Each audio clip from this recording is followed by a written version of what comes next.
Halo teman-teman, selamat datang kembali di channel Inovasi Energi. Apa kabar kalian? Mudah-mudahan sehat selalu ya. Di video kali ini saya sesuai judul, saya mau mengupdate PLTS di rumah saya ya. Terakhir kali saya mengupdate soal PLTS on grid. Tapi ternyata PLTS ini tidak bisa dijalankan karena beberapa alasan ya. Tapi alasan ini bukan karena alasan pribadi, tapi cenderung dari alasan dari masalahnya eksternal, yaitu dari pihak PLN, bahwa dimana PLN sekarang sedang memperbaiki jaringan, dan mungkin jelasnya nanti akan saya kasih tahu. Saya disurati pengajuan KWH Exim-nya sudah dilakukan, dan saya sudah dibalas mengenai pengajuan KWH Exim ini. Sebenarnya udah lama ya, tapi berkali-kali kita menanyakan,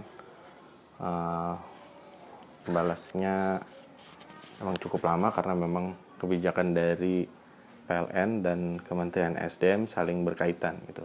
Untuk lebih jelasnya nanti saya akan kasih tahu balasannya seperti apa. Ini tetap nggak bisa kita jalanin karena KWH-nya masih KWH prabayar, karena nanti akan error kalau ketika ekspor ke PLN ya. Jadi mungkin saya kasih tahu mengenai isi suratnya saja ya. Intinya saya bacakan nih. Menindaklanjuti surat permohonan PLTS Atap bersama ini kita sampaikan, PLN mengapresiasi dan mengucapkan terima kasih atas partisipasi aktif pelanggan dalam menggunakan EBT atau energi baru terbarukan berupa pemasangan PLTS Atap. Saat ini PLN PT Persero sedang melakukan proses harmonisasi pelaksanaan Permen SDM nomor 26 tahun 2021. Nah, saya pernah share permennya, mungkin bisa dilihat di bagian sini nih, kanan atas ya. Sebagai bentuk dukungan PLN menyetujui permohonan pembangunan pemasangan sistem PLTS Atap dengan ketentuan pemasangan PLTS Atap harus tetap memperhatikan kehandalan pada jaringan PLN apabila dibebankan negatif load. PLTS Atap yang bersifat intermitensi ya, bersifat kadang-kadang. Jadi maksudnya gini, load di sini, load negatif ini kalau kita menghasilkan listrik dari solar panel dan surplus, kita akan jual ke PLN, dan itu kan nggak kontinu, ada kadang lebih, kadang kurang, tergantung pembebanan di rumah kita. Jadi di sini keterangannya intermittent, jadi kadang-kadang lah, kadang ekspor, kadang enggak, tergantung intensitas syariah juga. Nah, terus kita lanjut ya. Kapasitas PLTS Atap yang dimohonkan tidak melebihi dari kapasitas pembebanan jaringan yang diizinkan sesuai kajian teknis. Nah, ini penjelasannya seharusnya ada lagi. Setiap pemohon PLTS Atap akan dilakukan kajian secara teknis dampak pembebanan terhadap jaringan PLN. Apabila diperlukan, PLN Persero melakukan layanan REC, ini sertifikasi ya yang diakui secara internasional ya, dan merupakan salah satu program net zero emission. Nah, saat ini saya baru mensertifikasinya dengan SLO ya, nih.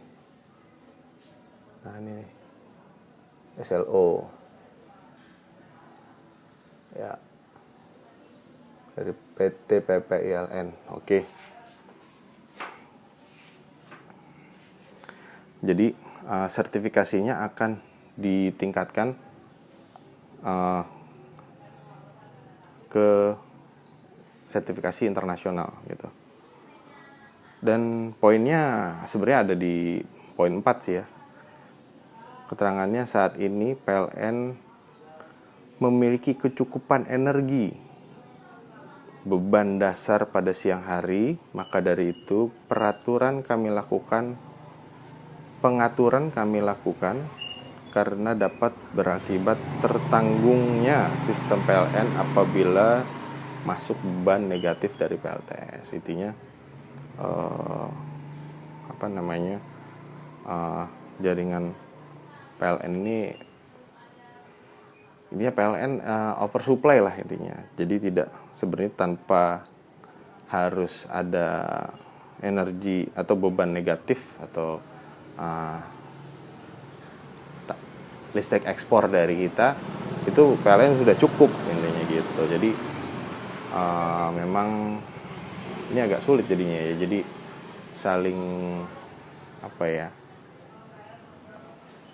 saling berkaitan antara permen dan aturan dari PLN.